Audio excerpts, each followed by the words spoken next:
Welcome to Uma Siva kitchen. Today வந்து one pot recipe தாங்க பண்ண போகிறோம். கொங்கு நாட்டு ஸ்பெஷல் ஒன் பாட் ரெசிபி தான். அரிசி பருப்பு சாதம் அது தாங்க பண்ண போகிறோம். ஒரு வெரைட்டி ரைஸ்.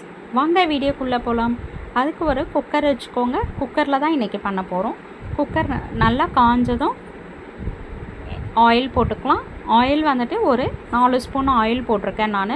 உங்களுக்கு ஆயில் ஜாஸ்தி வேணும்னா ஜாஸ்தி போட்டுக்கோங்க. கொஞ்சம் ஆயில் ஜாஸ்தியாக இருந்தால் தான் இந்த ரைஸ் நல்லாயிருக்கும். ஸோ நான் வந்துட்டு ஆயில் நிறைய வேண்டான்றதுனால 4 ஸ்பூன் ஆயில் போட்டிருக்கேன். ஸோ நல்லா எண்ணெய் வந்துட்டு காயட்டும். காஞ்சதை கடுகு கொஞ்சம் போட்டுக்கலாம். கடுகு உளுத்தம்பருப்பு மிக்ஸ்டாக இருந்தால் மிக்ஸ்டாக போட்டுக்கோங்க, இல்லைனா தனியாக கூட போட்டுக்கலாம். ஸோ பச்சை மிளகா 2 போட்டுக்கலாம். பூண்டு வந்து 4 பல்லு பூண்டு போட்டுக்கலாம். வெங்காயம் ஒரு மீடியம் சைஸு 2 வெங்காயம் எடுத்துருக்கேன். தக்காளியும் 2 மீடியம் சைஸ் தக்காளி. ஸோ அதுக்கு முன்னாடி நம்ம இந்த ரெசிபி வந்து நம்ம சாப்பாட்டு அரிசியில் தான் நம்ம செய்ய போகிறோம். ஸோ டெய்லி சாப்பாடு செய்கிற அரிசி புழுங்கல் அரிசியில் செய்ய போகிறோம். ஸோ 1 கிளாஸ் ரைஸ் எடுத்துருக்கேன். 1/4 கிளாஸ் துவரம்பருப்பு எடுத்துக்கோங்க. ஸோ ரெண்டுத்தையும் வந்துட்டு ஒரு அரை மணி நேரம் ஊற வச்சுருங்க. முன்னாடியே காஞ்ச மிளகா போட்டுக்கலாம். நல்லா கலந்து விட்டுக்கோங்க. தக்காளி போட்டுக்கலாம். ஒரு கண்ணாடி பதம் வெங்காயம் வந்தாலே போதும் நம்மளுக்கு. வதக்கந்து தக்காளி போட்டுடலாம். ஸோ எல்லாத்தையும் நல்லா கலந்து விட்டுக்கோங்க.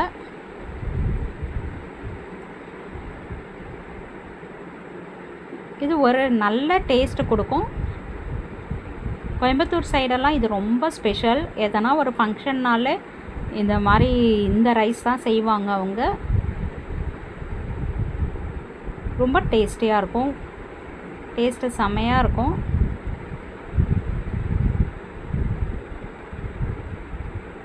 நல்லா மிக்ஸ் பண்ணிக்கோங்க. இப்போ பாருங்கள் எண்ணெய் பிரிஞ்சு வருது. ஸோ உப்பு வந்து தேவையான அளவு போட்டுக்கோங்க. அப்புறம் பெருங்காயம் கொஞ்சம் போட்டுக்கோங்க. தனியாத்தூள் கொஞ்சம் போட்டுக்கோங்க. எல்லாம் வந்து ஆஃப் ஸ்பூன் போட்டுக்கோங்க. நான் வந்துட்டு 1 கிளாஸ் ரைஸு 1/4 கிளாஸ் பருப்பு அதுக்கான அளவு தான் நான் சொல்கிறேன். சீரகம் கொஞ்சமாக போட்டுக்கோங்க. சீரகமும் ஒரு 1/4 ஸ்பூன் போட்டுக்கோங்க. ஸோ எல்லாத்தையும் நல்லா கலந்து விட்டுக்கோங்க.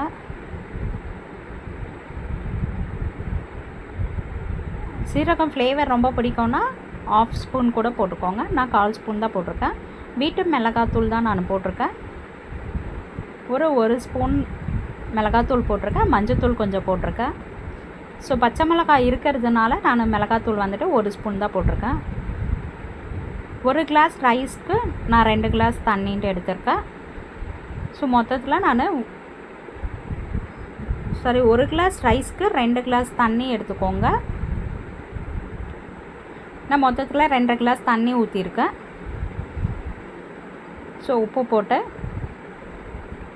நல்லா தண்ணி கொதிக்கட்டோன்ட்டு அந்த அரிசி பருப்பை வந்து தனியாக ஊற வச்சுருக்கோம் இல்லையா, அது கழுவி இந்த கொதிக்கிற தண்ணியில் ஊற்றிக்கோங்க. உப்பு வந்து கொஞ்சம் ஜாஸ்தியாக போட்டுக்கோங்க தண்ணியில்.